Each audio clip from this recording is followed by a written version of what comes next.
This is America in Space, a weekly news and information program on current events dealing with the space industry.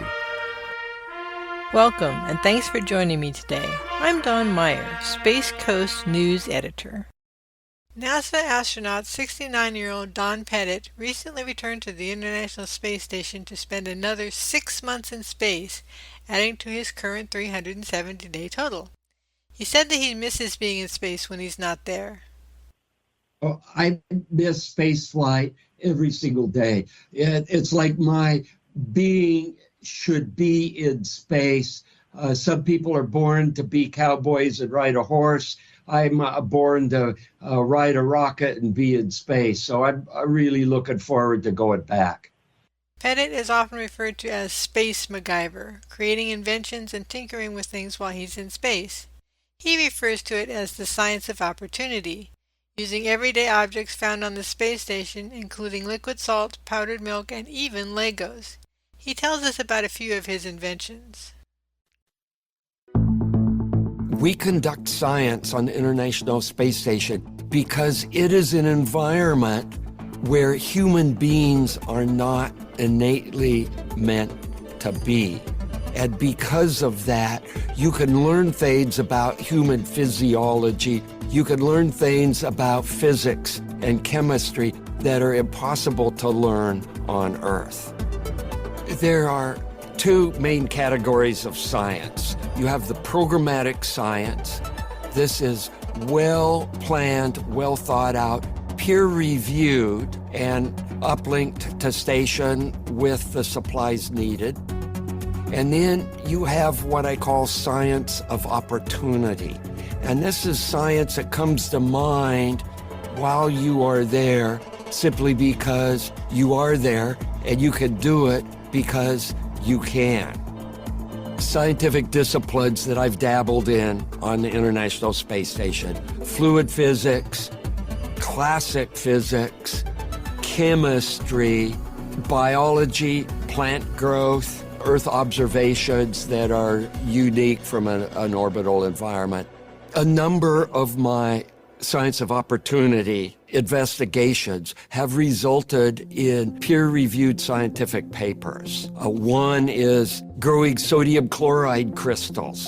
And a salt shaker won't work in weightlessness, right? It'll be a mess. So the NASA food people have a little squeeze bottle of a saturated solution of sodium chloride, and you can put that on your food if you want to add salt.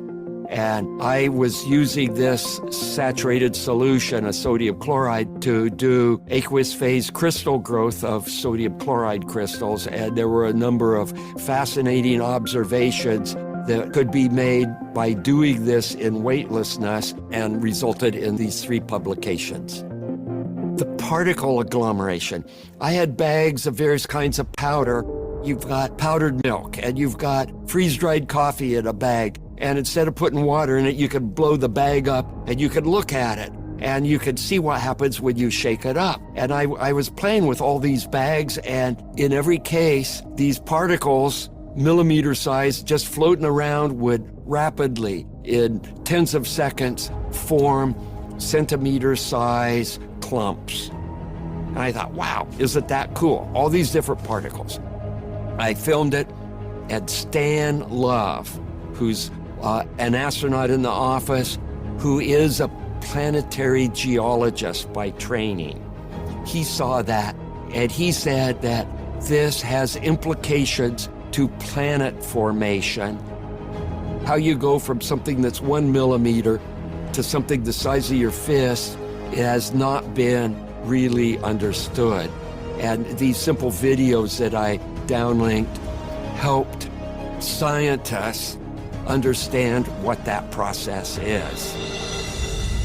And it doesn't get any better than that when casual observations, simply because you are there and you can, calling it science of opportunity, leads to opening up a whole new level of investigation.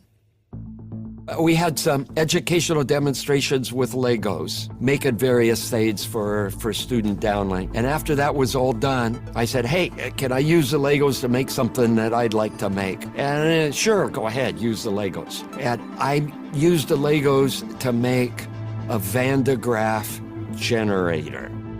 And this allowed me to have a source of static electric voltage. And I did a lot of observations with water and other solutions, making these Taylor cones in the weightless environment.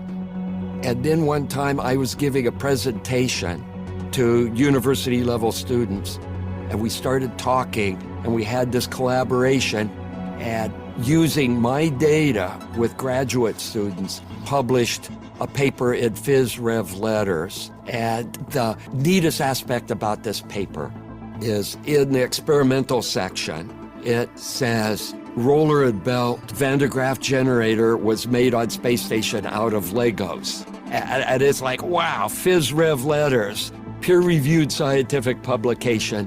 And part of the data came from a piece of equipment that was made from Legos. That's science of opportunity. It's inevitable when you have a laboratory, whether it's on Earth or in space or on the moon, there will be science of opportunity because of the people that are doing research.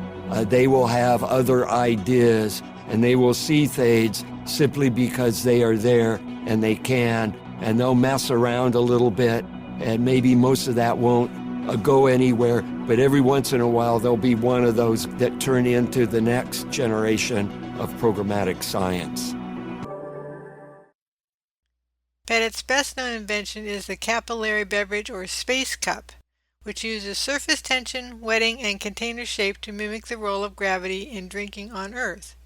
So instead of sipping from a straw as astronauts typically need to do, the device allows crews to drink from a slightly modified vessel. Pettit is just so amazingly creative, and he's a great photographer too. Thank you for joining me, and thank you for listening from your home or where you work. And wherever you listen, be sure to like and follow us.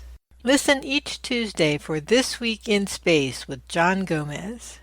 And join me every Friday for America in Space. From the Florida Space Coast, I'm Don Myer, Space Coast News Editor for About Space Today. Thanks for listening. Be sure to share our program with your family and friends and follow us on Facebook. Join us each week for news and information on America in Space.